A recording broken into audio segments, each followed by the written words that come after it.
Guys, sekarang kita sudah sampai di Sangiran, di Museum Sangiran. Kita lagi di parkiran, nunggu shuttle buat ke museumnya. Let's go. Ya. Sekarang coba kasih lihat lingkungannya dulu, Bro. Kasih lihat. Kok supir, Li? Lupa, Bro. Vlog. Gimana reaksinya? Kita naik shuttle mau ke museum Sangiran. Kita lagi OTW nih. Nah, di depan ada Gibran. Ada keretanya ini, teman-teman. Ada Anas. Ini ada Anas. Ini ada Malik juga ini. Ada Malik. Ada Bagas. Ada Bagas, ada Raffi sama bapaknya. Ada Ini teman-teman kita sudah sampai. Woi, halo. Woi. Iki mana yang dijaga kancaku iki? Zaman kekaisaran Mongolia ini termasuk barang museum ya. Guys, temen aku emang suka nyelocos gak jelas. Jadi sekarang kita sudah sampai di Museum Manusia Purba Sangiran. Oke, Mas Bagas. Hai. Mas Gilang. Bran. Iki bola. Kasih penilaian dong tentang kebersihan dari luarnya dulu deh, gimana? Kebersihan di sini sangat terjaga dan lingkungannya masih sangat asri dan pokoknya adem. Enak. Jos banget ya. Jos. Jadi ya. Ya. Yuk. Oke guys, jadi nanti kita lanjut masuk yuk. Ini di pose lah.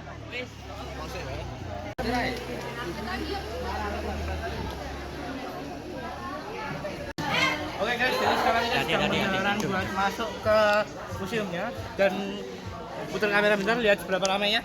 Tuh, mantap ya. Ada patung apa itu? Seperti manusia purba. Warnanya hitam. Melotot.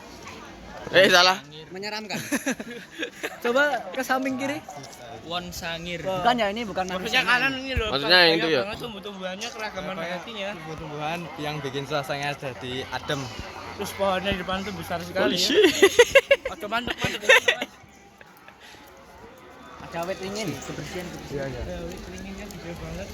Di sini teman-teman itu loh, teman-teman besar banget itu loh. Pohon beringinnya. Yang mana? Yang itu. Itu loh. Besar banget. Fun fact-nya di sini kebersihannya sangat terjaga. Ini ya terbukti dari ini. Hanya ada sampah-sampah daun karena ya sama-sama daun kuning. Tapi di sini sejauh ini tidak ada sampah-sampah yang berceceran. Dan di sini juga dan di sini juga sudah disediakan tempat sampah dan ya begitu. Oke teman-teman, jadi sekarang kita kayaknya udah kita mau OTW naik sekarang ya. Ojo kesuwen dong. 15 masuk ke atas dulu tadi. Rasa tiap posisi sih. Bukan wes 15 menit tuh, Bro. Nanti kita menuju di atas.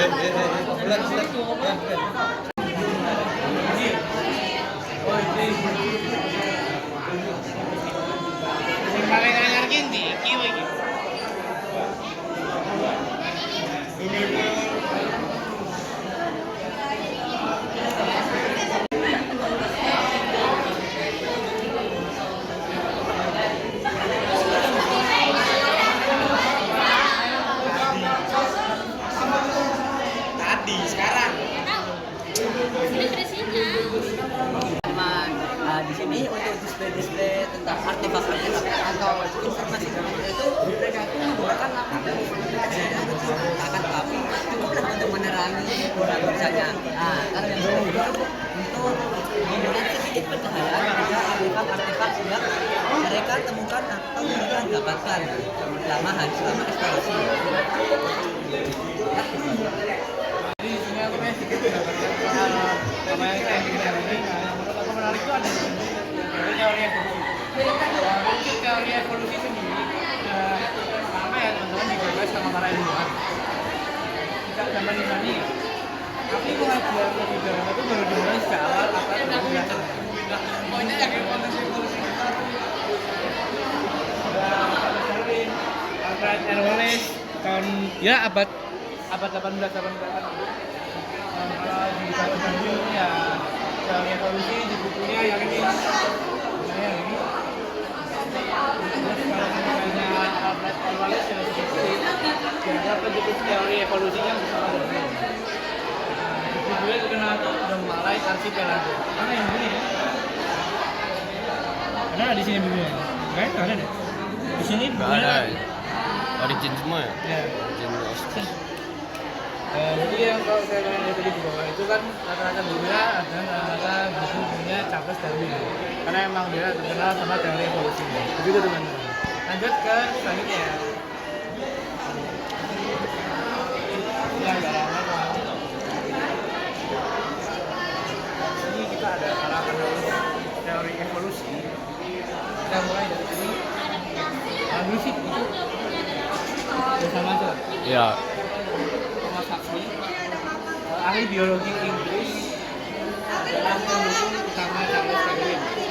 Dia dari penyerahan dan dari tentang evolusi kalau itu mulai tahun 1860. Kegiatan Huxley itu melakukan pembentukan teori evolusi Darwin. Bukunya berjudul Man's Place in Nature, menjelaskan teori Darwin berdasarkan bukti tambahan yang sangat mendukung sederhana sehingga mudah dipahami sekarang.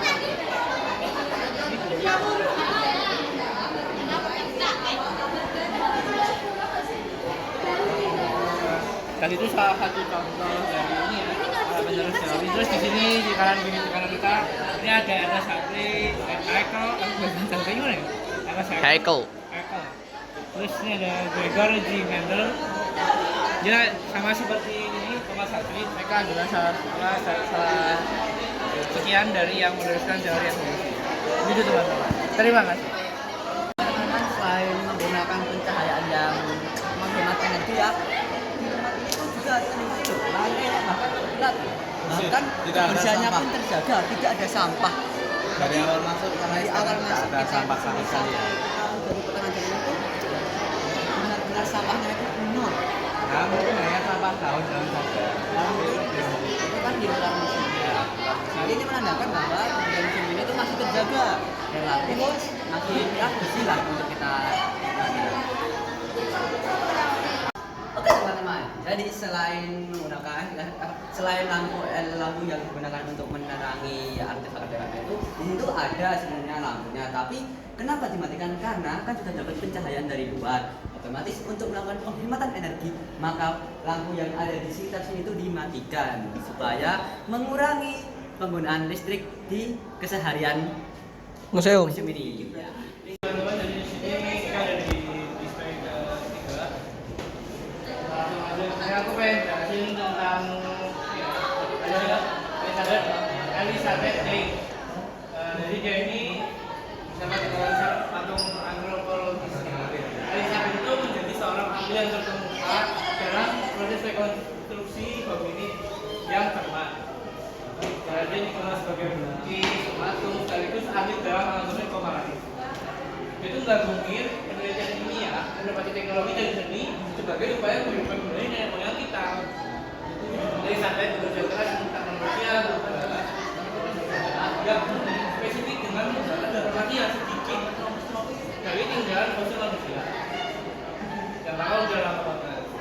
Maka rekonstruksinya udah mendunia ya. Dan ini sebetulnya ADRT telah dimanfaatkan oleh berbagai negara di Eropa seperti Jerman, Swedia, Spanyol, dan negara lain